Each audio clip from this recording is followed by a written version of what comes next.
नमस्कार दोस्तों, किरण की कहानी चैनल में आपका स्वागत है। आज की हमारी कहानी है माँ की कुरूपता। दोस्तों, कहानी सुनने से पहले प्लीज़ चैनल को सब्सक्राइब ज़रूर कर लें। दिनेश बहुत परेशान था। उसने समझ में नहीं आ रहा था कि वह इस परिस्थिति से कैसे निपटे। वह अपनी माँ को बहुत चाहता था, किंतु उसकी पत्नी और बच्चे उसकी माँ से बहुत दूर भागते थे, क्योंकि उसकी माँ की एक आंख नहीं थी, साथ ही उसकी कमर भी 90 अंश पर झुकी थी। वैसे वह अपना काम सब खुद कर लेती है, किंतु फिर भी वह उसकी पत्नी और बच्चों की आंखों में हमेशा खटकती हैं। दादी, आप ऊपर के कमरे में जाओ, मेरे दोस्त आ रहे हैं, दिनेश के बेटे अखिल ने बड़े बेरुखी से कहा। पर बेटा, मैं तो यहाँ बहुत दूर बैठी हूँ, दिनेश की माँ ने बहुत प्यार से कहा। नहीं, आप उनके सामने मत रहो, वह मुझे चिढ़ाते हैं, अखिल ने जोर से डांटते हुए कहा। क्या हुआ अखिल, क्यों चिल्ला रहे हो? दिनेश की पत्नी कामिनी ने किचन से ही आवाज़ लगाई। देखो ना माँ, यह दादी यहीं ड्राइंग रूम में बैठी है और मेरे दोस्त आ रहे हैं, अखिल ने शिकायत भरे लहजे में कहा। माँ जी, आप ऊपर चली जाओ, क्यों हम लोगों को लजवाती हो, कामिनी ने बेटे का पक्ष लेते हुए कहा। बेचारी सावित्री देवी चुपचाप उठकर जीने के सहारे ऊपर जाने लगी। कमर झुकी होने के कारण उन्हें ऊपर चढ़ने में बहुत परेशानी हो रही थी, किंतु वह पूरी ताकत से ऊपर के एक अकेले कोने वाले कमरे में जाकर बैठ गई। दिनेश बाजू के कमरे से सब सुन रहा था। उसे कष्ट हो रहा था कि उसकी माँ को अपमानित होना पड़ रहा है, किंतु वह असहाय था। अगर वह कुछ कहता तो पत्नी और बच्चे उसका विरोध करने लगते हैं। दूसरे उनके तर्क भी सही लगते हैं कि वो एक प्रशासनिक अधिकारी तथा उसका सामाजिक स्तर बहुत ऊंचा था। उसकी ससुराल भी एक ऊंचे घराने की में थी, अतः वह चुपचाप इस तरह हर दिन अपनी माँ को अपमानित होते देखते रहता था। रात को दिनेश की पत्नी ने कहा, देखो जी, अब कुछ करो। कल कलेक्टर साहब की पत्नी आई थी, माँ जी अपनी देसी धुन धारा में उनसे मिली। मुझे बहुत शर्म आ रही थी बताते हुए कि यह मेरी सास है। मैंने कह दिया कि दूर की रिश्तेदार है, इलाज कराने आई है। दिनेश को रोना आ गया, किंतु फिर भी वह चुप रहा। उसे समझ में नहीं आ रहा था कि वह क्या करे। अपने बेटे की मन स्थिति को सावित्री देवी अच्छी तरह से जानती थी और बेटे को कोई कष्ट ना हो, इसलिए वह हर बात को चुपचाप सह लेती थी। दिनेश बहुत उदास रहने लगा। एक तरफ परिवार और सामाजिक स्तर पर जीने की प्रतिबद्धता थी, तो दूसरी ओर माँ। आखिर माँ से अपने बेटे की यह हालत नहीं देखी गई। एक दिन उसने अपने बेटे से कहा, दिनेश, बहुत दिन हो गए हैं, मैं अपने गांव जाना चाहती हूँ, मुझे वहाँ पहुँचा दो, मेरा यहाँ मन नहीं लग रहा। किंतु माँ, वहाँ तो कोई नहीं है, तुम्हारी देखभाल कौन करेगा? दिनेश ने आश्चर्य से पूछा। अरे, सब गांव वाले तो हैं, और वह तुम्हारे मामा जी तो हैं, उसी गांव में रहते हैं, और फिर हम सारी व्यवस्थाएं कर आएंगे ना, कामिनी ने कहा। कामिनी को तो जैसे मन की मुराद मिल गई हो।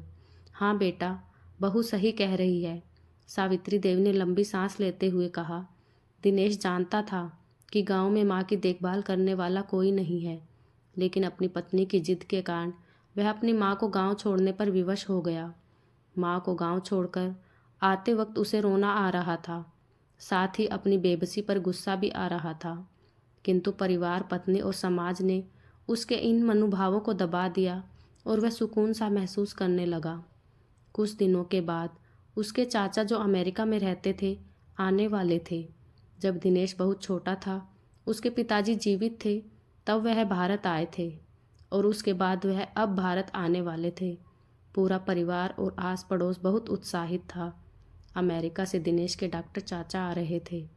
डॉक्टर रमेश ने जैसे ही घर में कदम रखा, सबने मिलकर बहुत उत्साह से उनका स्वागत किया।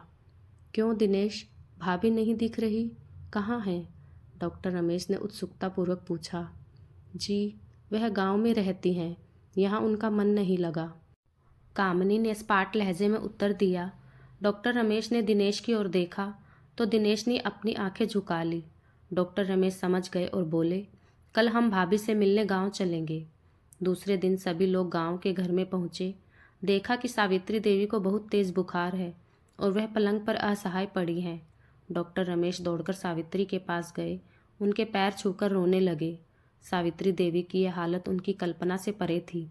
वाह बेटा दिनेश, तूने तो नाम उजागर कर दिया। अपनी माँ की यह हालत देखकर तुझे तो शर्म भी नहीं आ रही होगी। डॉक्टर रमेश ने दिनेश को लगभग डांटते हुए कहा। नहीं देवर जी, दिनेश का कोई दोष नहीं है। मैं खुद गांव आई थी। सावित्री देवी ने अपने बेटे का बचाव किया। मुझे सब पता चल गया भाभी, आप चुप रहो। क्यों बहू, तुमने अपनी सास की कुरूपता पसंद नहीं है ना? समाज में तुम्हें नीचा देखना पड़ता है ना? डॉक्टर रमेश ने कामिनी की ओर व्यंग्य से देखा। कामिनी निरुत्तर होकर दिनेश को देखने लगी। आज तुम जिस सामाजिक स्तर पर हो वह इन्हीं के संघर्षों की देन है। और बेटा दिनेश, तुम्हें शायद मालूम ना हो कि बचपन में जब तुम 1 साल के थे तब छत से गिरने के कारण तुम्हारी एक आंख फूट गई थी और तुम्हारी रीढ़ की हड्डी में भी समस्या थी।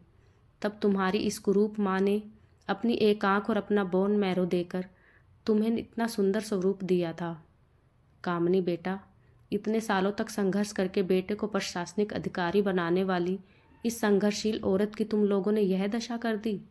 तुम्हें ईश्वर कभी माफ़ नहीं करेगा। डॉक्टर रमेश की आंखों में अश्रु जलधारा बह रही थी। अब भाभी, आप मेरे साथ अमेरिका जाएंगी। यहाँ इन स्वार्थी लोगों के बीच नहीं रहेंगी। डॉक्टर रमेश ने सावित्री देवी से कहा। दिनेश को तो मानो काटो तो खून नहीं था। डॉक्टर रमेश को उसके चाचा थे, उन्होंने जो आज बताया उसके बाद तो दिनेश को यही लग रहा था कि उससे ज़्यादा पापी इंसान इस दुनिया में कोई और है ही नहीं। वह दौड़ता गया और माँ सावित्री देवी के कदमों में लिपट गया।